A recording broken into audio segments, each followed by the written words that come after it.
Minsan nalilimutan na ang bawat sandata ng Rusya sa Ukraine ay gawa sa maraming bahagi. Halimbawa, ang artillery shell ay kailangan ng pambalot at pampasabog na chemical para hindi ito maging inutil na bakal pag bumagsak. Alisin mo kahit isang parte, di nagagana ang sandata.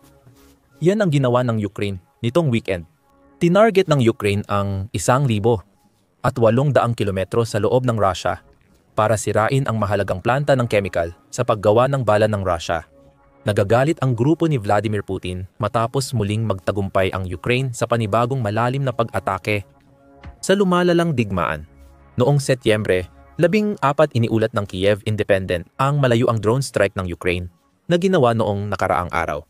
Sa pag-ataking iyon, pinaabot ng Ukraine ang kanilang mga drone sa pinakamalalim na bahagi ng Russia habang naglalakbay sila ng mahigit 1,000 milya bago lumapag sa rehiyon ng Pyamkrai. Bakit nga ba sa rehiyong iyon? Doon matatagpuan ang Metafrax Chemical Plant na gumagawa ng chemical para sa artilleriya at mga mina ng Russia. Nangyari ang pag-atake siyam, 20 ng gabi, ayon sa Kiev Independent. At dito nakita na tinarget ng Ukraine ang isang industrial na negosyo sa lungsod ng Gubaka, na ngayon ay kilala bilang ang tinutukoy na planta ng chemical. Wala pa tayong ibang detalye. Ayon sa Interfax, kinumpirma ng source mula sa pangunahing direktor ng intelihensya ng Ministry of Defense ng Ukraine ang pag-atake. Isinagawa ng Unmanned Systems ng Department of Active Operations ng Ministry of Defense ng Ukraine ang pag-atake, na responsable rin sa mahahalagang malalayong pag-atake ng Ukraine. Kinumpirma ng source na target ang Metafrax plant dahil gumagawa ito ng chemical tulad ng urea, methanol, at pentret na gamit sa pampasabog. Gusto itong putulin ng Ukraine. May video rin, pero hindi direktang makikita ang mismong pag-atake. Nag-post ang Euromaidan Press sa X ng video, nakuha umano ng pasahero sa dumadaang sasakyan sa Metafrax Chemical Plant. Ang 42 segundong video ayon sa Euromaidan at Astra ay nagpapakita ng usok mula sa planta. Bagamat may malaking gusali na humaharang, kaya hindi makita ang pinagmumulan ng usok. Ngunit nagiging mas malinaw ang larawan bandang ika-20 segundo. Sa puntong iyon, ini-zoom in ng amateur na videographer ang mismong gusali upang ipakita iyon. Nakabitin ang mga metal na yero sa mga gilid. May malaking sunog sa itaas ng nasira na hindi basta-basta nangyayari. Anuman ang gusali na iyon, tumanggap ito ng direktang tama mula sa kung anuman na nagdulot ng malaking pinsala. Pero wala pa ring opisyal na kumpirmasyon tungkol dito. Bukod sa Interfax source, wala pang opisyal na pahayag ang Ukraine ukol sa pag-atake sa ngayon. Ayon sa Kiev Independent, hindi pa nila makumpirma kung tinamaan nga ng pag-atake ang target na planta ng chemical ng Ukraine. Gayunpaman, ipinapahiwatig ng maikling video na oras na lang ang bibilangin bago makumpirma iyon. Sigurado tayong kinumpirma ng gobernador ng Gubaka na inatake ng Ukraine ang rehiyon noong Setyembre 13. Sa isang tipikal na tugon ng mga Ruso, ginamit ni Dmitry Makonin ang Telegram upang subukang paliitin ang insidente, habang hinihikayat din ang mga residente ng rehiyon na manatiling kalmado at huwag magpanik. May drone ng kalaban na pumasok sa industrial na negosyo ng Gubaka, sabi ni Makonin. Interesante ito dahil kinumpirma ng gobernador na nakalusot ang drone sa depensa ng himpapawid ng Rusya. Bagamat syempre, wala siyang binanggit tungkol sa tinamaan ng drone o kung may tinamaan man talaga ito. Walang nasawi. Normal ang operasyon ng negosyo. Nagtatrabaho ang mga serbisyong emerhensya sa lugar. Walang banta sa kaligtasan ng mga residente. Hinihiling namin sa inyo na manatiling kalmado at magtiwala lamang sa mga opisyal na pinagkukunan ng impormasyon. Kontrolado ang sitwasyon, dagdag pa ni Makonin. Lahat ng ito ay mukhang karaniwan pa rin sa ngayon. Gayunpaman, ang pakiusap ni Makonin na ang sino mang makakabasa ng pahayag na ito ay makinig lamang sa mga opisyal na pinagkukunan ng impormasyon ay nagpapahiwatig na sinusubukan ng Russia na kontrolin ang kwento tungkol sa pag-ataking ito. Lalo pa itong pinatibay ni Makonin sa dulo ng pahayag niya sa Telegram. Nananawagan ako sa mga residente ng rehiyon na huwag mag-post ng unmanned aerial vehicle na larawan o video. Sa pagpo-post ng ganitong impormasyon sa mga social network, tinutulungan ninyo ang kalaban na muling gumawa ng isa na namang kaawa-awang pagtatangka Natakutin tayo. Hindi sila magtatagumpay. Atin ang tagumpay. Pagtatapos ni Makonnen, ang huling pagpapalakas ng loob ay para magbigay inspirasyon. Ang talagang gustong iparating ng Russia sa mga mamamayan nito ay ang hindi pagbabahagi ng mga video sa social media. Ipinapakita ng mga video ng planta na nagtagumpay ang Ukraine, bagay na ayaw ipalabas ng Russia. Mahihirapan kontrolin ang mga kwento kapag may video na taliwas sa opisyal na pahayag ng Russia. Gustong-gusto ng Kremlin na hindi mailabas ang mga video, kaya pinayagan na nitong magsimula ang mga rehiyon na magpataw ng multa. Mga residenteng nagpo-post online ng drone attack videos. Sabi ni Medusa, noong Hunyo ay isinasaalang-alang ng Kremlin ang pagbabawal sa paglalathala ng mga video ng drone attack. Bago umatras, sinikap nitong balansehin ang seguridad ng impormasyon at kalayaan. Ang paggawa na iligal ang pagbabahagi ng mga video ay magpapalabas sa Russia na mas masama pa sa paningin ng mga kaaway nito. Ayon kay Medusa, ipinatutupad na ang parusa sa buong rehiyon at 12 rehiyon ng Russia ang may multa na ngayon. Sa oras ng pagsulat nito, tanging ang mga rehiyon lamang ng Tula at Kaluga ang nagpapatupad ng kanilang mga multa, kung saan ang Kaluga ay nagdala ng 42 kaso ng paglabag sa korte dahil sa mga kuha ng drone. Ang mga individual na mahuhuling nagbabahagi ng mga kuha ay maaaring magbayad ng hanggang 4,000 rubles, nakatumbas ng humigit kumulang 48 dolyar, habang ang mga organisasyon na nagbabahagi ng mga kuha ay kailangang magbayad ng mas mataas na multa na mga 1,000 at 200 dolyar. Di natin alam kung may ganitong batas sa Pamcray. Gayunpaman, ang kakulangan ng mga kuha, maliban sa isang video na nagpapakitang malinaw na nasira ang Metafrax na pasilidad, ay nagpapahiwatig na sinusunod ang mga babala ni Makonnen. Kung dahil man gusto ng mga tao sa rehiyon suportahan ang Russia o ayaw magmulta, nasa kanila na iyon. Pero malinaw na may naganap na pag-atake. Kinumpirma na ito ni Makonnen kahit wala siyang ibinigay na detalye. May video tayo ng Metafrax facility na umuusok at may pinsala sa gusali na tila gawa ng drone. Ayon sa Interfax at sources sa Ministry of Defense ng Ukraine, totoong nangyari ang pag-atake. Malinaw na nasusunog ang Metafrax. Pero bakit ito ang piniling atakihin ng Ukraine gamit ang kanilang bagong long-range strike? Maaaring dulot ng status ng pabrika ang desisyon. Ayon sa ulat ng Euromaidan Press sa pag-atake ng Ukraine, ang Metafrax ay isa sa pinakamalalaking pribadong kumpanya sa Russia na ika-200 sa Forbes list noong 2021. Ayon sa Kiev Independent, noong 2023, inilunsad ng Metafrax Chemicals ang bagong pasilidad sa planta ng Gubaka para sa produksyon ng ammonia-urea melamine na gumawa ng 3,000 at 1,000 tonelada ng ammonia sa unang 8 buwan. Ang Metafrax Chemicals na nagpapatakbo ng pasilidad ay mahalaga sa pagsisikap ng Russia sa digmaan, kaya napatawan ito ng parusa ng United Kingdom at Ukraine. Kaya ang plantang ito ay isang malaking tagumpay, isang malaki talaga. Nagawa ng Ukraine na tamaan ito kahit di malala ang pinsala. Sapat na ito para ipakita na kaya nitong makuha ang tagumpay na ito. Huwag kaligtaan na ang planta ay nasa halos 1,000 at 200 milya mula sa hangganan ng Ukraine at Russia.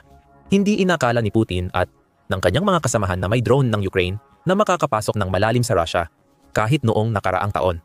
Nagawa ito ng Ukraine at ipinakita nila sa Russia na walang ligtas na pasilidad ng produksyon kahit malalim pa ito sa loob ng Russia. Mahalagang mensahe iyon. Bukod sa simbolismo ng pag-atake, sinusubukan ng Ukraine na guluhin ang produksyon ng chemical ng planta, na ilan ay gamit militar. Halimbawa na lang ang urea. Ang urea mismo ay hindi naman delikadong kemikal.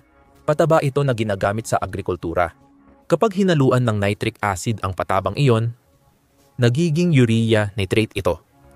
Isang malakas na pampasabog na kilala sa paggamit sa mga improvised explosive device o improvised explosive device.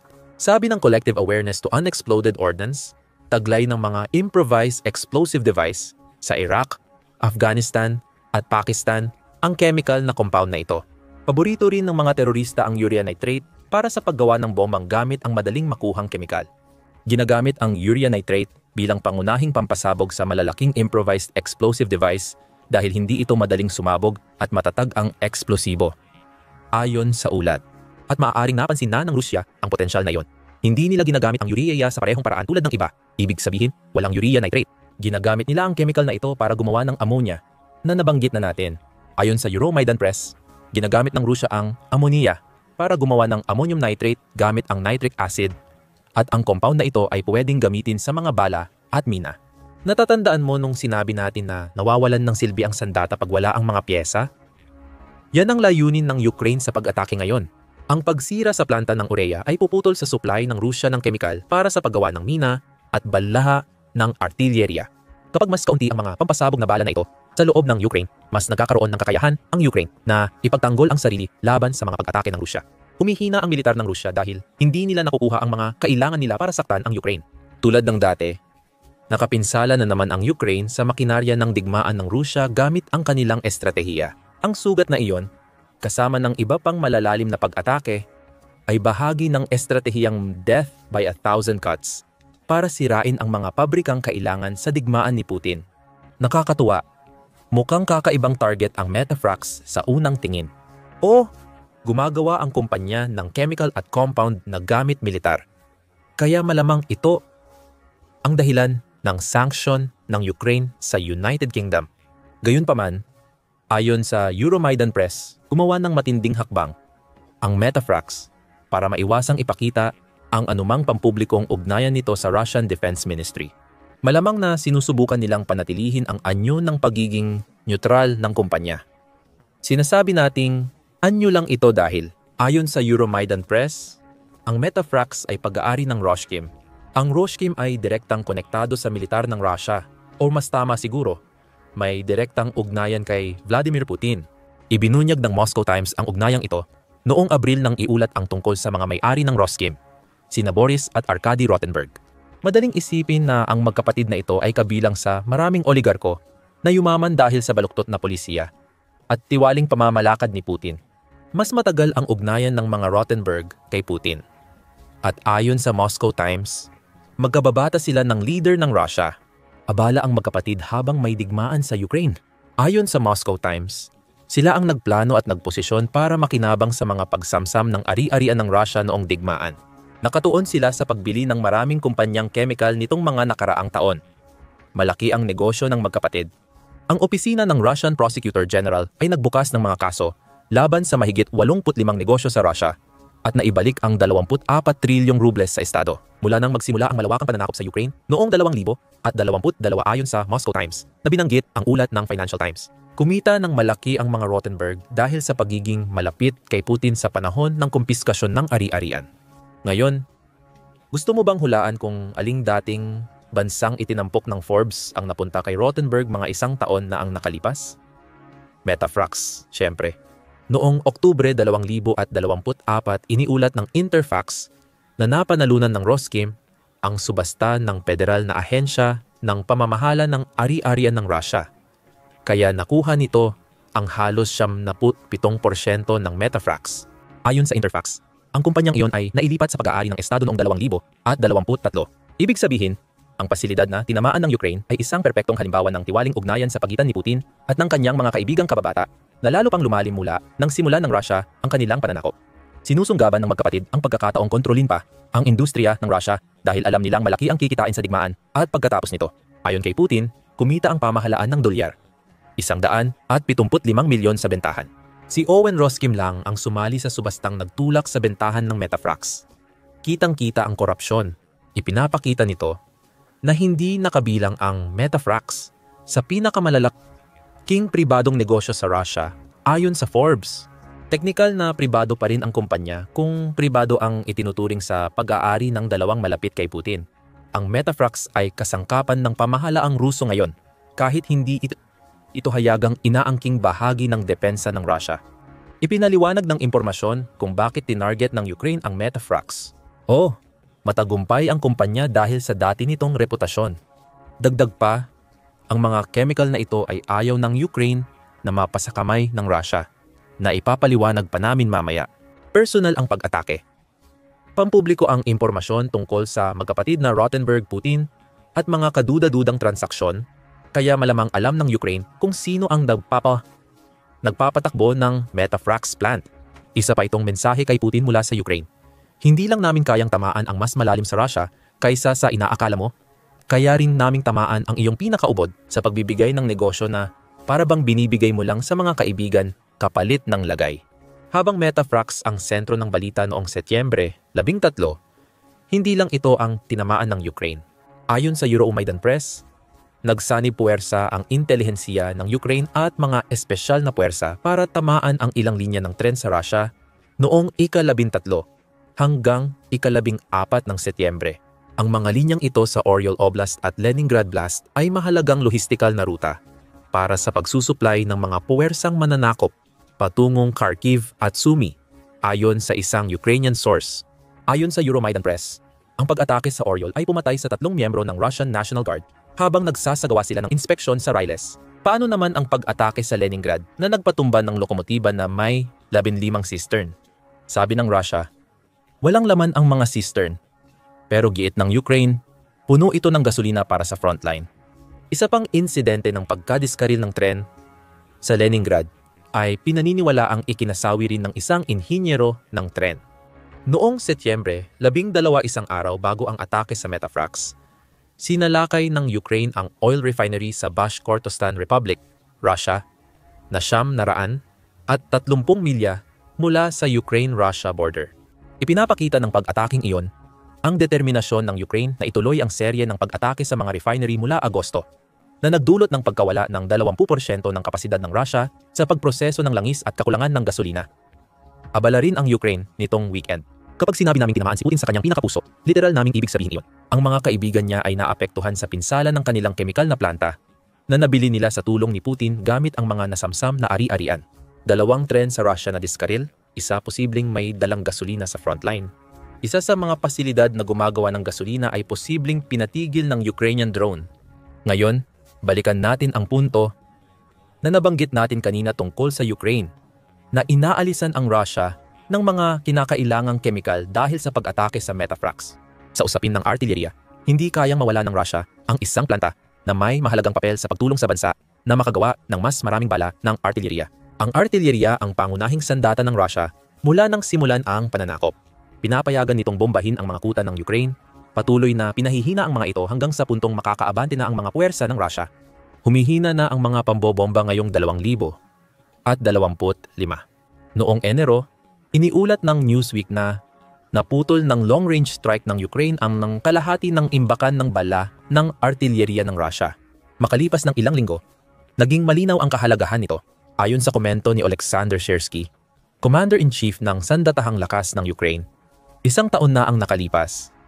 Halos 10 taong yun ang lamang ng Russia sa bala ng artillerya. Ngayon, halos 2-1 na lang ang ratio, ayon kay Syrskyi sa Facebook post noong Pebrero 8. Ayon kay Syrskyi, nasira ng Ukraine ang 13,000 artillerya ng Russia nitong nakaraang taon. Bukod pa sa malalalim nilang pag-atake dahil nauubos na ang mga imbakan ng bala ng artillerya. Sobrang desperado na ngayon ang Russia na makakuha ng mga bala ng artillerya kaya't lumapit na ito sa North Korea para mag-supply, ayon sa Forbes. Siyempre, may kaakibat na problema ito na mas lalo pang inilalagay ni Putin ang Russia sa ilalim ng impluwensya ng North Korea. Gumagawa ng pabor ang North Korea para sa Russia. Sa dulo, hihingi rin ang North Korea ng kapalit mula sa Russia. Ngayong tinamaan ng Metafrax, mas posibleng umasa ang Russia sa North Korea. Nagiging sanhi ito ng kakulangan ng artillery shell para sa Russia. Ayon sa Euromaidan Press, ginagamit din ang mga chemical mula Metafrax sa paggawa ng mina. Nakamit na naman ng Ukraine ang isa pang tagumpay para sa kanilang mga sundalo. Pakiramdam ng Ukraine ay mas marami ng landmine kaysa lupa sa yugtong ito ng digmaan. Iniulat ng Center for European Policy Analysis o SEPA noong Nobyembre 2000 at 24 na tinatayang 2 milyong mina ang ikinalat sa Ukraine na nagdulot ng kontaminasyon sa humigit kumulang 40% ng teritoryo ng bansa. Siyempre, ilan sa mga minang ito ay inilagay mismo ng Ukraine para ipagtanggol ang sarili laban sa pagsalakay ng Russia. Masayang ginagamit ng Russia ang mga mina, lalo na sa mga lungsod na kailangan nilang umatras. Layunin nitong gawing imposibleng mabawi ng mga tao ng Ukraine ang kanilang lupain. Ayon sa Southeast Asia International Peacemakers Association, ang mga minang ito ay hindi lang taktikal na sandata, kundi pangmatagalang banta sa kaligtasan ng sibilyan, agrikultura, at muling pagtatayo ng bansa. Kalokohan kung mag-aakalang mapipigilan ng pag-atake sa Metafrax ang Russia sa pagtatanim ng mga mina. Pero bawat maliit na tulong ay mahalaga. Sa pagtanggal ng chemical, nababawasan kahit paano ang mina ng Russia na mabuti para sa mga tagapagtanggol ng Ukraine. Sa dami ng tagumpay ng Ukraine sa isang atake, ito na marahil ang pinaka-importante, lalo na kung dadagdagan pa ng Ukraine ang pag-atake sa Metafrax. Ang pag-atake sa planta ng chemical ay muling patunay ng kabiguan ng depensa ng Russia. Noong Setyembre 13, muling ipinakita ng Ukraine na walang sagot ang Russia sa kanilang mga drone. Nasusunog ang Moscow dahil pumalpak ang depensa ng Russia. Panoorin ang aming video para malaman ang detalye. At kung nagustuhan mo ang video na ito, huwag kalimutang mag-subscribe sa The Military Show para sa mas marami pang balita tungkol sa mga pinakabagong malalim na pag-atake ng Ukraine sa teritoryo ng Russia. At maraming salamat, gaya ng dati, sa panonood.